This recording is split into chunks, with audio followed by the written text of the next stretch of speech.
absent. Councilmember Mendez is present. Councilmember Sepulveda is absent. Councilmember Sledge is absent. Councilmember Suara absent.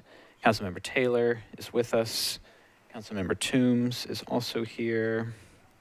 And Councilmember Welsh is here. So with 6 members present, that is a quorum. So we'll get to our agenda. We've just got 3 items, so we're not going to do a consent or anything. We'll just work through them. We're going to begin with Resolution RS 2022-1520.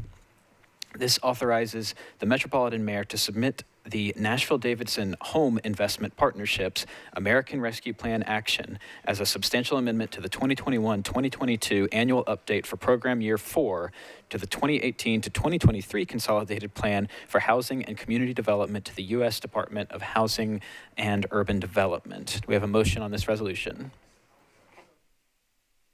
Moved and seconded.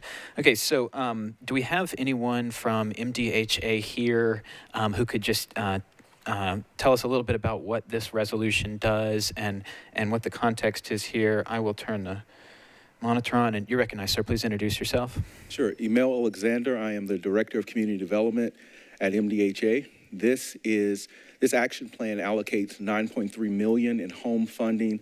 The funding is coming through HUD, through the American Rescue Plan. The funding will be used for eligible activities to build new affordable rental housing, provide supportive services, and nonprofit capacity building targeting those who are homeless. Approval today allows us to move forward with submitting the plan to HUD for their review, hopefully approval and release of those funds.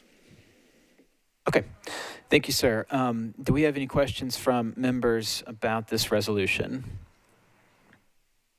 Okay, seeing none, all those in favor, please say aye.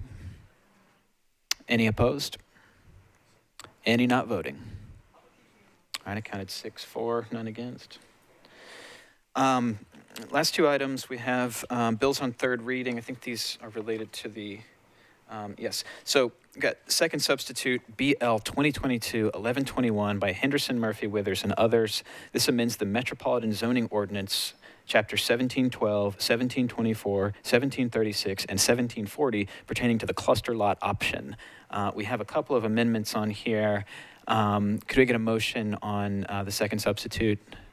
Moved, and can I get a second? Okay, thank you.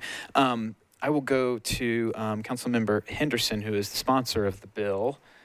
Councilmember Henderson, could you tell us a little bit about this bill, please? Yes, Chair. This is a rework of the former cluster lot option that focuses on conservation of natural resources. So the exchange for clustering is looking at undisturbed natural area. And so it is just another way of sort of framing or organizing how we do subdivision development. The cluster lot option, I think, was popular, but I think folks acknowledged that it had some difficulties. And so this has been a process, and sorry, colleagues, I know you just heard this in the other committee, but for the viewing public who might just be watching this, almost year-long stakeholder process with the planning department.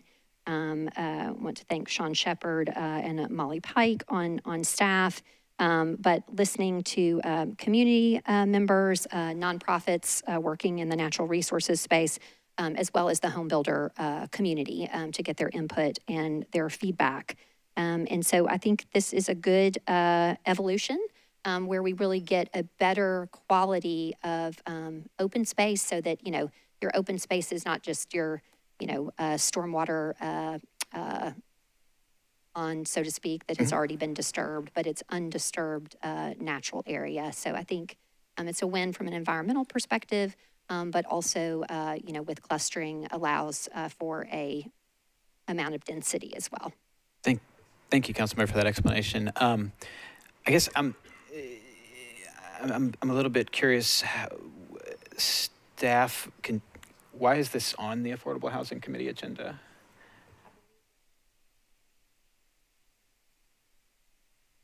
Okay. Are there questions that we'd like to address regarding it? Councilmember Allen?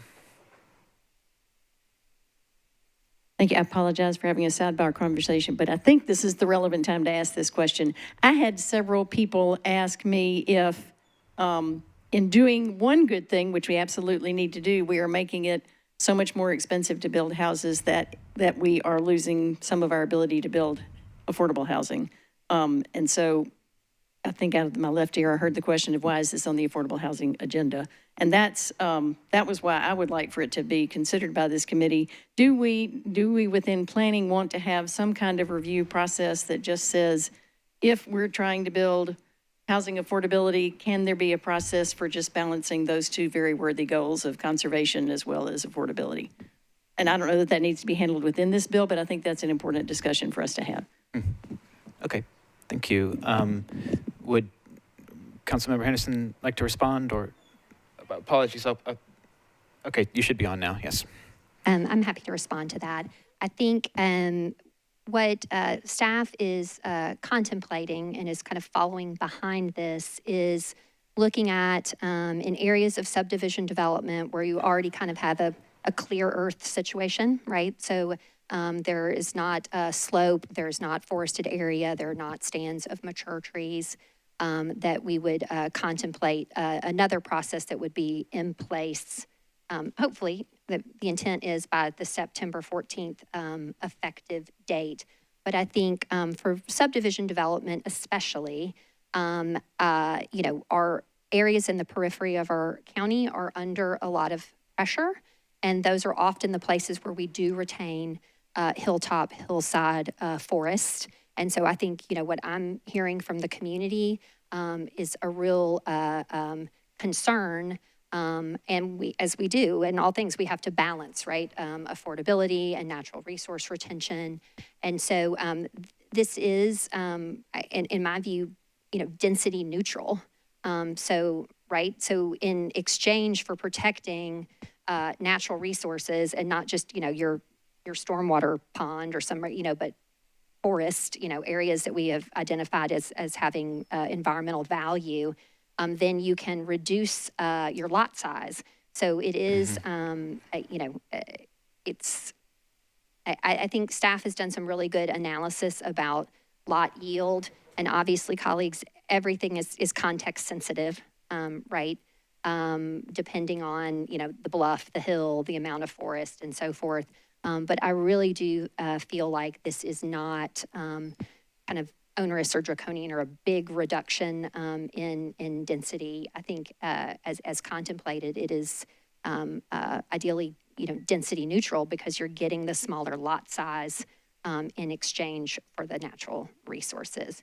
So I think, there was a news story. There was a particular small cohort of home builders who said this was going to destroy affordable housing, but I think that's a specious assertion, respectfully. Thank you, Councilmember. Any other questions about, do we need to consider these amendments? We can.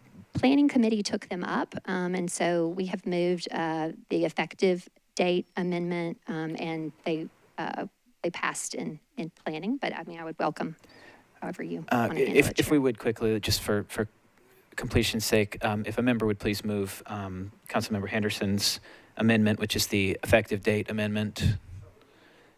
Moved and seconded. Any discussion on that amendment?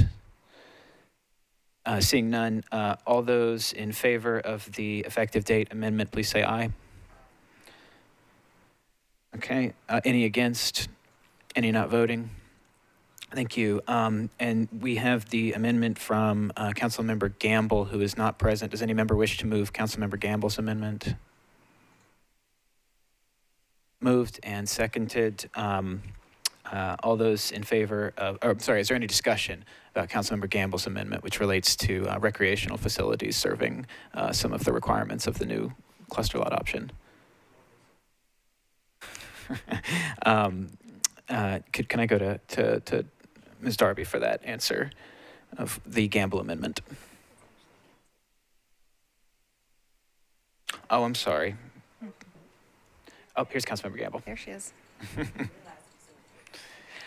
It is. All right, we will go to Councilmember Gamble to tell us about the amendment to 1121. Thank you, Chair. Amendment 21 is the amendment to to the bill 1121 is a friendly amendment to add to the walking trails and bike trails that are allowed uses in the open space area. I appreciate Councilmember Henderson bringing forth this bill to better clarify and better restrict our open spaces, particularly with the cluster lot option that occurs quite a bit in suburban areas. This amendment would allow recreational purposes within the open space, but it would be restricted to just 5% or less of the open space, and it would have to use a permeable pavement in order to maintain as much as the natural open space as possible. But this would allow other uses besides just the walking trails and bicycle trails, which I think would be a good thing for families who are looking to live in a suburban area, but also looking for recreational uses to be able to have that as a possibility. So with that, I ask for your approval on the amendment. All right, thank you. We've got a motion on the floor for the Gamble amendment, and with that explanation, any further discussion? Okay, all those in favor of the Gamble amendment, please say aye. Any opposed? Any not voting? All right, so now we've got Bill 1121 with 2 amendments on it. Can I get a motion on the bill as amended? Properly moved and seconded. All those in favor of the bill as amended, please say aye. Any opposed? Any not voting? All right, thank you all. One more. This one, substitute Bill 2022-1122 by Henderson, Murphy, Wither, and others, amends the Metropolitan Code, chapters 2.226, 17.20, 17.21, 17.28, and 17.40 pertaining to tree protection and replacement and how to make associated housekeeping amendments. Can we get a motion on this bill? All right, properly moved and seconded. We'll go to Councilmember Henderson. And Councilmember Henderson, I think I'll say that this is also on the agenda for this one, and I think probably for a similar conversations as we had before, though I don't want to presume that. So I think folks can go to the planning meeting to hear a lot of, if you want to just tell us real quick what the bill does, and then if we have any discussions about the affordable housing component or impact of it, we can go to those. Thank you, Chair. This is associated housekeeping for the conservation development because if we are going to make a density trade for natural resources, we want to make sure that they are very well protected. So it's kind of improving our language around fencing, our silt fences, not cutting things with, water lines and gas lines and so forth. And, it's just some housekeeping updates as well for tree replacement within your conservation fenced areas. If you lose those trees because you do not protect them well, then you've got to replace those trees.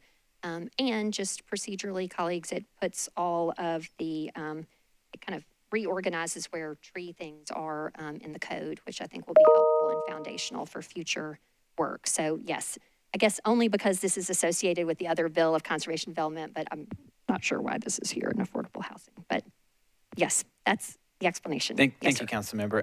Any discussion or questions about this bill? I see we've got an amendment. If I could ask Council, amendment is moved and seconded. Councilmember Henderson, can you tell us what this amendment does? That is just to have a corresponding effective date of September 14th.